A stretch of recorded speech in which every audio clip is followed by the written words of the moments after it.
Don't skip. Don't skip. Please don't skip. I just need you guys to take like few minutes of your time. Just watch this and listen.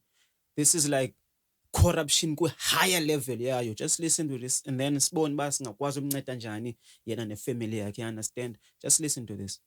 Well, guys, yeah, this is Keamo. Keamo. Sorry to be reporting about bad news. Today, hey, we're talking about corruption. Guys, there's a corruption case happening here in South Africa. You know, I am a victim, me and my family. My father left riches for us.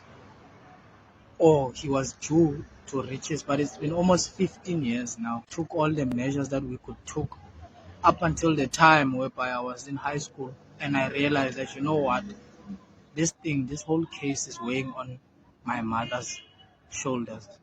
She fainted one time at High Court, Pretoria High Court. She was there to get money for Ralph Road Accident Fund for my father. But after almost 3 years of running up and down and being given different dates and whatnot, she was told, yeah, you can't get the money, come back at another time. And apparently at the time, because of the condition that we were facing of losing everything, she couldn't take it. So she fainted, she passed out. So imagine you as a school child getting a call from school telling you that, hey, here's your mother here, she's not in a good state. So that's why today, guys, I've decided, this thing of me waiting until I have money to chase after these people, these monsters, it's gonna take forever. Guys, we're living in rent, but at that time, my father had a bond house. He was paying insurance, he was doing everything. He was doing everything that was supposed to be done, that we not supposed to lose that job, that house. I won't even talk about the fact that he was working in a mine. He was working for Anglo Coal, which is part of Anglo American. It's the same. It's one of the same company. But where he was working, there's a deal that a person who's working in mine, he needs to register his children or a next of kin if he is the breadwinner. And if anything, God forsaken, should happen to him, then that person who's registered, they should get a job. Obviously, they won't get the same qualification job, but even a general position or something, just as a breadwinner, just so that there is somebody who's gonna provide for that family. I'm sitting here in 2025, guys. I'm in Cape Town, so far from where I'm from, trying life. Now, this is a last desperate approach because, guys, yesterday I just got the news that my mother is diagnosed with cancer, stage 4 cancer. We all know what that means. I don't want to believe it. I don't want to believe it. But the fact of the matter is that what are 3 children and 2 grandchildren? That's a total of 5 children. What are they gonna do in rent? How are we gonna bury our mother if anything should happen? No, guys, this can't be going on. I've failed my mother so many times. I've done so many wrong things, just trying to survive. Because, mind you, the child coming after me is only 4 years younger than me. So it did hit me when I was in high school that should I continue studying and chasing this fake dream that I don't know, that will I get this degree and get a job or whatnot? What is she gonna do as a girl, with only matric? So I took that tough sacrifice. I've been on my own ever since I've been about 15 years old. She didn't ask me to do that. I took the initiative just to take off the burden of her shoulders. Guys, all I'm asking now is that help me make this thing trend. Help me put pressure. Some people, they have resources, they know what to do, because I know I can't afford lawyer fees. I can't. And I know I can't rely on the state because so many times that we've done attempts and they all came back with nothing. So please, guys, I'm gonna reattend. This is sad. So please, guys, anybody who can be helpful, even if a lawyer, you're willing on taking on the case, then we pay you from the money, or you pay yourself from the money. Like, we're desperate for anything, just a solution, please, guys, because these are very big companies that I'm going after. I'm going after Anglo Code, and I'm going after Road Accident Fund for compensation. Not to mention that my father was using lawyers the time that he was taking on this case for Road Accident Fund. The incident, the way it happened, because he was on his way to work, he was sober, like he did nothing wrong to deserve that. But at the end of the day, the person who caused the accident himself, he was working with my father. Apparently, he was racing. He was a white man.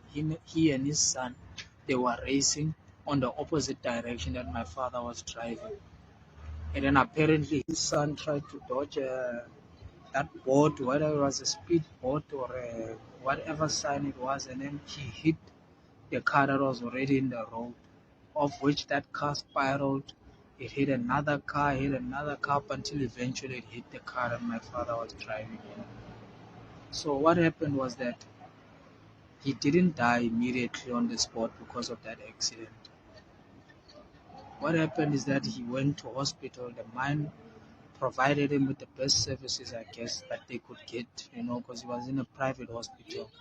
But now this is where I'm conflicted, because in that private hospital, he got an operation.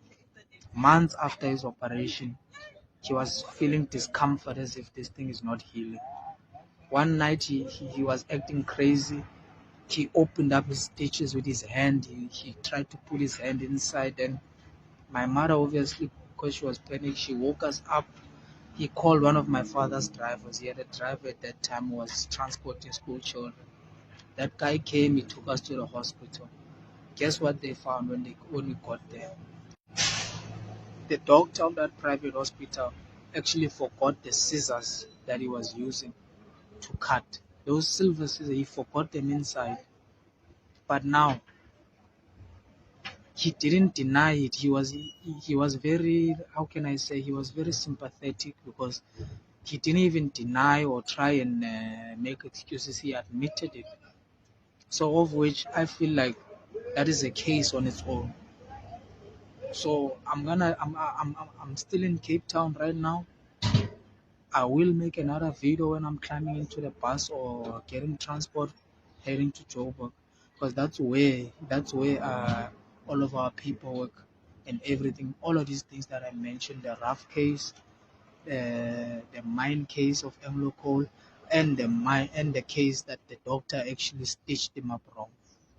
So these three cases, guys, as you can see, these are very, very, very big companies. Who am I?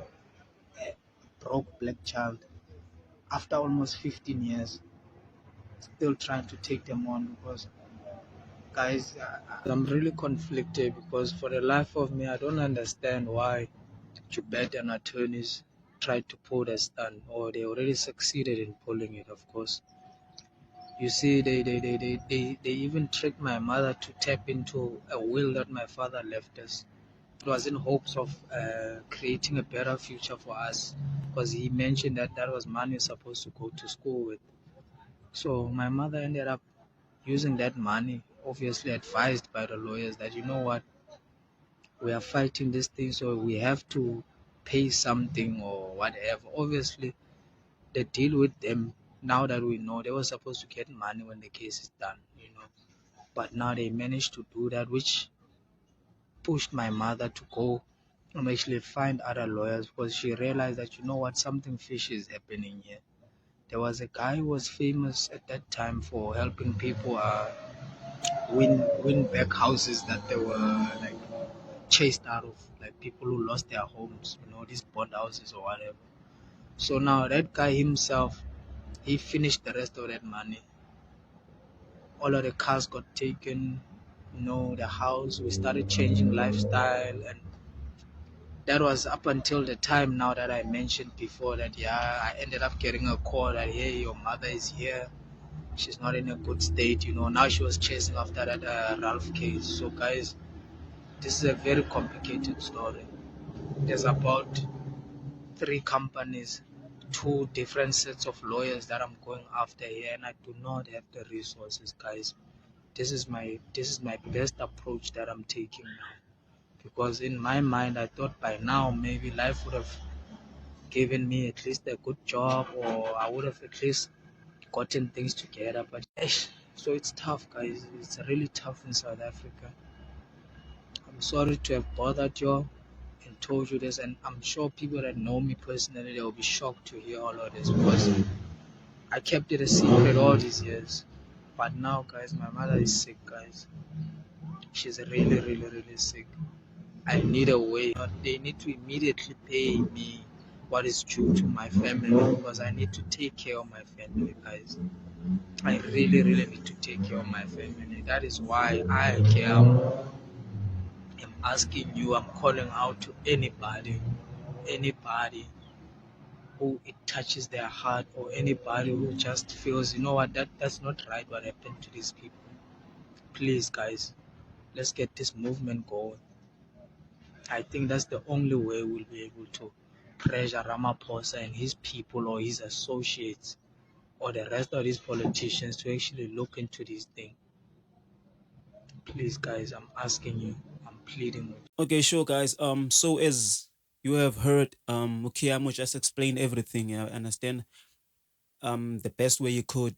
So if there's anyone who can help, or if you know somebody who can jump on board and help this family to solve the situation so they can move on with their lives, you understand? It's been way too long. Regular the situation. I understand. If you know somebody that knows somebody, please ngicela umtheke so we can assist man ngendlela sikwazi uassista ngayo, you understand? If akho nto unokwazi uyenza wena or and uyavelana nesituation, cela nje just hit the share button, you understand? And let's just try to make the situation go viral. Nansi i-account kaMeke nguKiyamo RSA, you understand? Ngizama ukubeka i-WhatsApp contact yakhe apha for anyone who wants to take the situation further and try to call him. Yeah, let's just try to help, man, you understand? So yeah, salute.